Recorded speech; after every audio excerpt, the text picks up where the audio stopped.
अस्सलाम वालेकुम students, this is sir Zainulabdeen here. और आज का जो हमारे पास टॉपिक है वो बेसिकली एग्ज़ाम प्रिपरेशन से रिलेटेड है कि आप लोगों ने किस तरीके से अपने एग्ज़ाम्स की अच्छे तरीके से प्रैक्टिस करनी है लिमिटेड टाइम में। अब आप लोगों ने क्या करना है कि डेली बेसिस पर हर सब्जेक्ट का क्लास 9 और 10th के लिए ये बात है जो सिंध बोर्ड से पढ़ रहे हैं बच्चे, आप लोगों ने क्या करना है कि डेली बेसिस पर एक एक टॉपिक हर सब्जेक्ट का याद करना है।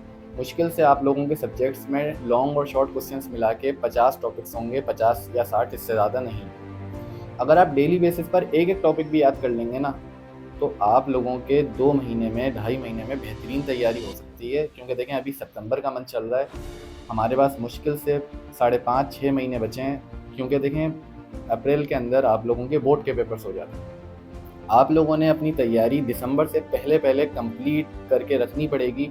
क्योंकि जनवरी, फरवरी, मार्च, ये 3 महीने ऐसे होते हैं कि अगर आपने सिर्फ इन मंथ्स में याद करा ना, तो एंड में जितनी भी आपकी लर्निंग है वो सारी ऐसे मिक्स हो जाएगी। आप लोगों ने ये मंथ्स सिर्फ रिवीजन के लिए रखना है, याद नहीं करना। याद आप लोगों ने अभी करना है, सितंबर में, अक्टूबर में, नवंबर में, दिसंबर में करके कंप्लीट कर लो।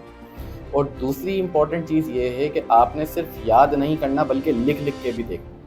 जब तक आप लोग लिख कर नहीं देखेंगे, आप लोगों का बहुत बड़ा नुकसान हो जाएगा। आपकी एक पूरा जो है, आप लोगों का एक ग्रेड जो है ना, आप नीचे आ सकते हैं।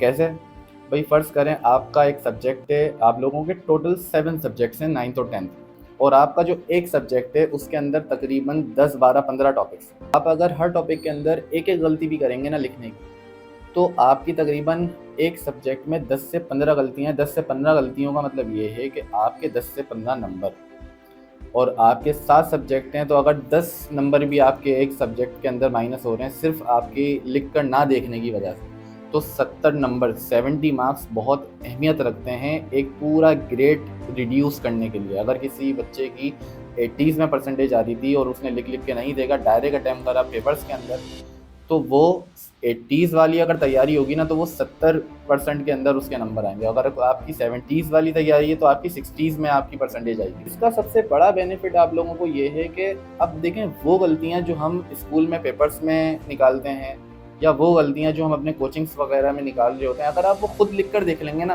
तो वो गलतियां ना तो आप अपने स्कूल के टेस्ट वगैरह में करेंगे और ना आप अपने कोचिंग इंस्टीट्यूट्स वगैरह के अंदर करेंगे। और फिर जब आप बोर्ड में देने जाएंगे, तब तो गलती का सवाल ही पैदा नहीं होता, क्योंकि आप लोगों की प्रैक्टिस इतनी अच्छी हुई होगी। बेहतर ये है आप लोग अब डेली बेसिस पर एक एक क्वेश्चन को याद करें, लिख कर देखें हर सब्जेक्ट का, ताकि दिसंबर से पहले अपना माइंड बना लें कि दिसंबर से पहले आपकी जो लर्निंग है वो कंप्लीट हो जाए। क्योंकि देखिए, 9th क्लास का रिजल्ट आपके लिए बहुत इंपॉर्टेंट रखता है। क्योंकि देखिए, 9th की बेस पर अब फर्स्ट ईयर में एडमिशन हो। पहले क्या होता था, आपने मैट्रिक करा, मैट्रिक की जो परसेंटेज आई उस बेस पर आपका फर्स्ट ईयर में किसी कॉलेज में एडमिशन हो रहा है। बट अब क्या हो गया है, अब 9th क्लास की जो परसेंटेज होती है उस बेस पर किसी भी कॉलेज के अंदर एडमिशन होता है।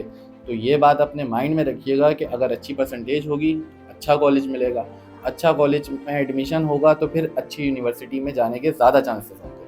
तो बेहतर ये है कि अपने आप को इस तरीके से तैयार कर लें, अपना माइंडसेट इस तरीके से बना लें कि दिसंबर से पहले आप लोगों ने कंप्लीट तैयारी करनी है। जज़ाकल्लाह।